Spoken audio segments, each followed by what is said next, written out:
Dear students, welcome to today's class. This is a part 4 video of Unit 2 of Business Statistics, BBA, University of Mysore. ಇಂದಿನ ತರಗತಿಯಲ್ಲಿ ನಾವು mode ಅಂತಂದ್ರೇನು, ಮೋಡ್ನ ಹೇಗೆ calculate ಮಾಡೋದು for individual series, discrete series, continuous series with grouping table ನಾವು ಹೇಗೆ ಮೋಡ್ನ calculate ಮಾಡೋದು ಅಂತ ಹೇಳಿಬಿಟ್ಟು ನೋಡೋಣ. ನಾವು ಹಿಂದಿನ ತರಗತಿಯಲ್ಲಿ ಮೀಡಿಯನ್ ಅಂತಂದ್ರೇನು ಹಾಗೂ ಮೀಡಿಯನ್ ಅನ್ನ ಹೇಗೆ ಕ್ಯಾಲ್ಕುಲೇಟ್ ಮಾಡೋದು, ಲೊಕೇಟ್ ಮಾಡೋದು ಅಂತ ಹೇಳಿಬಿಟ್ಟು ತಿಳ್ಕೊಂಡಿದ್ವಿ for individual series, discrete as well as continuous series. Mode ಅಂತ ಅಂದ್ರೇನು ಅಂತ ಹೇಳ್ಬಿಟ್ಟು, ಮೋಡ್ ಅಂದ್ರೆ mode is a value which occurs most frequently in a set of observation around which there is maximum concentration of values. ಅಂತಂದ್ರೆ ಯಾವ value ಅತಿ ಹೆಚ್ಚು ಬಾರಿ ರಿಪೀಟ್ ಆಗುತ್ತೋ ಅದನ್ನೇ ನಾವು ಮೋಡ್ ಅಂತ ಕರಿತೀವಿ. ಆ ಮೋಡ್ ಇರುವ ವ್ಯಾಲ್ಯೂನ ಸುತ್ತಮುತ್ತಲೇ ಅತಿ ಹೆಚ್ಚು ಅಬ್ಸರ್ವೇಷನ್ ಅನ್ನು ನಾವು ನೋಡಬಹುದು.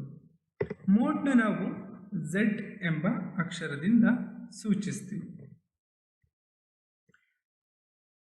ಈ ಮೋಡ್ನ ಮೆರಿಟ್ಸ್ ಏನು ಅಂತ ಹೇಳಿಬಿಟ್ಟು ನಾವು ನೋಡೋಣ.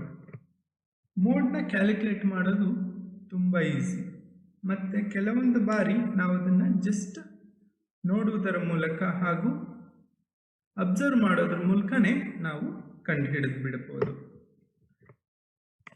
ಮೋಡ್ ಎನ್ನುವುದು ಎಕ್ಸ್ಟ್ರೀಮ್ ವ್ಯಾಲ್ಯೂಸ್ ಇಂದ ಅಫೆಕ್ಟ್ ಆಗೋದಿಲ್ಲ. ಮೋಡ್ನ ನಾವು ಓಪನ್ ಎಂಡೆಡ್ ಕ್ಲಾಸ್ಗಳಿಗೂ ಕೂಡ ನಾವು ಕ್ಯಾಲ್ಕುಲೇಟ್ ಮಾಡಬಹುದು. ಮೋಡ್ ಅನ್ನೋದು ಆಕ್ಚುಲಿ ಏನಾಗಿರುತ್ತೆ ಅಂದರೆ it's an important part of the series. That means ಯಾವುದು ಅತಿ ಹೆಚ್ಚು ಬಾರಿ ರಿಪೀಟ್ ಆಗಿರುತ್ತೋ ಅಥವಾ ಅತಿ ಹೆಚ್ಚು ಫ್ರೀಕ್ವೆನ್ಸಿನ ಹೊಂದಿರುತ್ತೋ ಅದೇ ಇಂಪಾರ್ಟೆಂಟ್ ಪಾರ್ಟ್ ಆಗಿರುತ್ತೆ. ಅದನ್ನು ನಾವು ಮೋಡಿಂದ ಫೈಂಡ್ ಔಟ್ ಮಾಡ್ಕೋಬಹುದು. In some circumstances it's a best representative of data. ಕೆಲವೊಂದು ಸಂದರ್ಭಗಳಲ್ಲಿ ಮೋಡ್ ಅನ್ನುವುದು best representation of the data ಆಗಿರುತ್ತೆ. Mode can be found to nominal variables also. Nominal ವೇರಿಯೇಬಲ್ಸ್ಗೂ ಕೂಡ ನಾವು ಮೋಡ್ನ ಫೈಂಡ್ ಔಟ್ ಮಾಡ್ಬೋದು. ಫಾರ್ ಎಕ್ಸಾಂಪಲ್, ಒಂದು ಕ್ಲಾಸ್ನಲ್ಲಿ ಒಂದು ದಿನ ಎಷ್ಟು ಜನ ಸ್ಟೂಡೆಂಟ್ಸು ಬ್ಲೂ ಕಲರ್ ಡ್ರೆಸ್ ಹಾಕಿದ್ದಾರೆ ಅಂತ ಹೇಳ್ಬಿಟ್ಟು, ರೆಡ್ ಕಲರ್ ಡ್ರೆಸ್ ಹಾಕಿದ್ದಾರೆ ಅಂತ ಹೇಳ್ಬಿಟ್ಟು ನಾವು ಕ್ಲಾಸಿಫೈ ಮಾಡಿದರೆ ಯಾವ ಕಲರ್ ಡ್ರೆಸ್ನ ಸ್ಟೂಡೆಂಟ್ಸು ಹೆಚ್ಚು ಇರ್ತಾರೋ ಆ ಸೀರೀಸ್ನ ನಾವು ಮೋಡ್ ಅಂತ ಕರಿಬೋದು.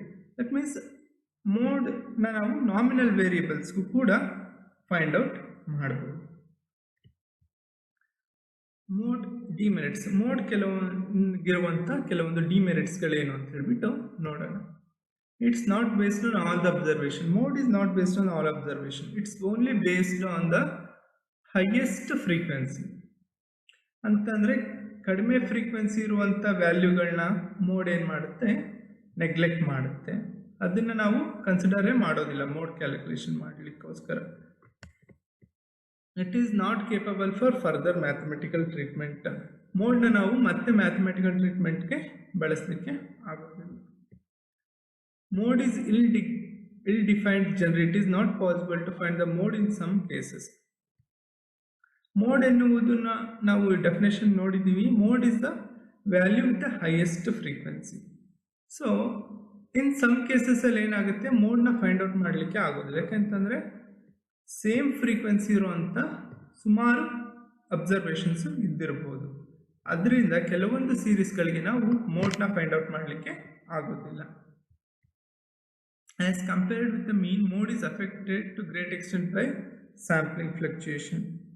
ಈ ಮೋಡ್ ಅನ್ನುವುದು ಸ್ಯಾಂಪ್ಲಿಂಗ್ನ ಫ್ಲಕ್ಚುಯೇಷನ್ ಆದರೆ ಮೋಡ್ ವ್ಯಾಲ್ಯೂ ಕೂಡ ಅಫೆಕ್ಟ್ ಆಗೋ ಚಾನ್ಸಸ್ ಇರುತ್ತೆ ಕಂಪೇರ್ ಟು ಮೀನ್. ಮೀನಲ್ಲಿ ಸ್ಯಾಂಪ್ಲಿಂಗ್ ಫ್ಲಕ್ಚುಯೇಷನ್ಸ್ ಆದರೆ ಮೀನ್ ವ್ಯಾಲ್ಯೂ ಅಷ್ಟು ಅಫೆಕ್ಟ್ ಆಗೋದಿಲ್ಲ. ಬಟ್ ಮೋಡ್ ಹಾಗೂ ಮೀಡಿಯನ್ ತುಂಬ ಫ್ಲಕ್ಚುಯೇಷನ್ ಆಗೋ ಚಾನ್ಸಸ್ ಇರುತ್ತೆ. It is unsuitable in cases where relative importance of item has to be considered.